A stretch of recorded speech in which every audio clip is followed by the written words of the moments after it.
Сайн байцгаана уу, намайг Батбахтхай өвгтэй Урангой гэдэг. ИХА-гийн эмэгтэйчүүдийн дээд сургуулийн улс төр гадаад харилцааны чиглэлээр магистрт сурч байгаа. Сурахынхаа хажуугаар Солонгосын парламентын ордонд гишүүний туслахаараас давхар ажиллаж байна.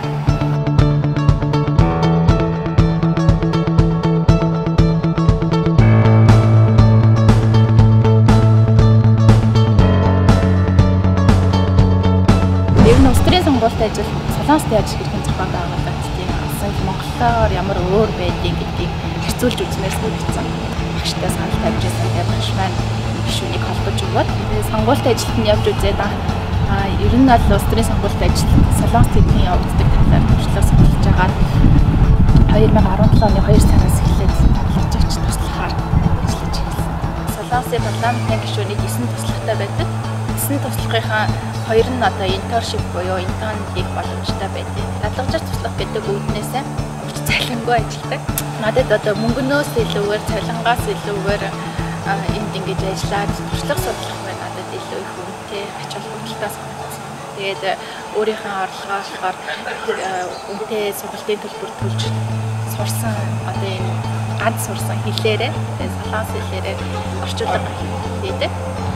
Би ямар нэгэн нам бос намд бол ерөөсө хариалагддаг байгаа. Одоохондоо бол оюутан байна, залуу байна. Тэгээд өөрийгөө хамгийн түрүүнд эхлээд бэлтгэн. Хоёрт улс төрт ер нь орно хөө гэсэн бас асуултууд их гарч ирдэг. Тэгээд би улс төрт бол ерөөсө авахгүй. Би ер нь бол олон улсын харилцаа, гадаад харилцаагаар явах сонирхолтой.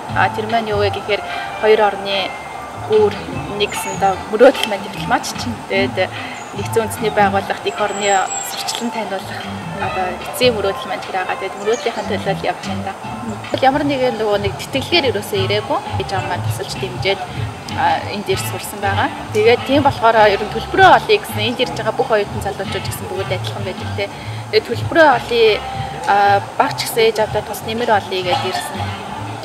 Ажиллаж эхэлсэн.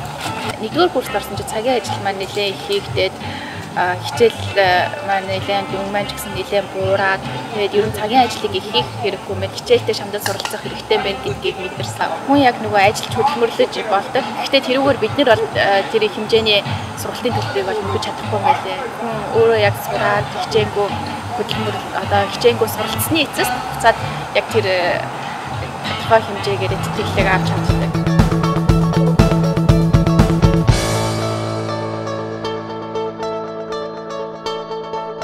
Ямарваа нэгэн ажлыг харахад миний хувь хүний хувьд ч гэсэн үр дүн хамгийн гол чухалчилж үздэг. Тэгээд тэр үр дүнд хүрэхин тулд тэр яг үр дүнд явагдаж байгаа процесс нь хамгийн гол чухал. Мөн цуг хамтарч ажиллаж байгаа хүмүүсүүд маань гэсэн хамгийн чухал гэж үздэг.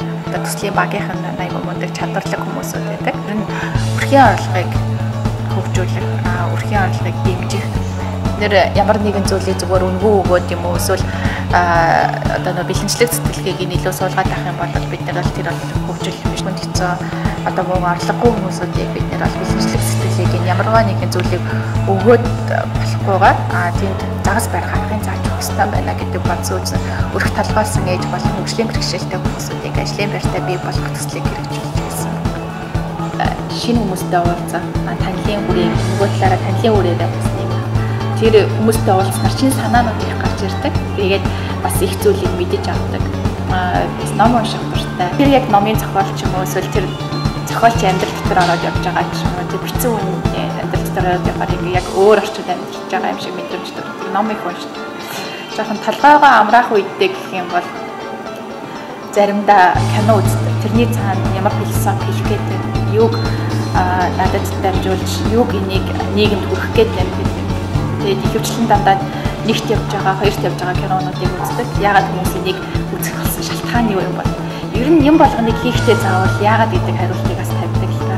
Тэгээд тэр чиглэлээрээ чөлөө цагаа өнгөрүүлдэг. Тэгээд сүүлийн үед бас уул молонд гард юм уу гэсэн бодолтой байгаа. Илүү толгоогоо сайн хамрааж иж дараагийн ажиллаа чадахаа нэг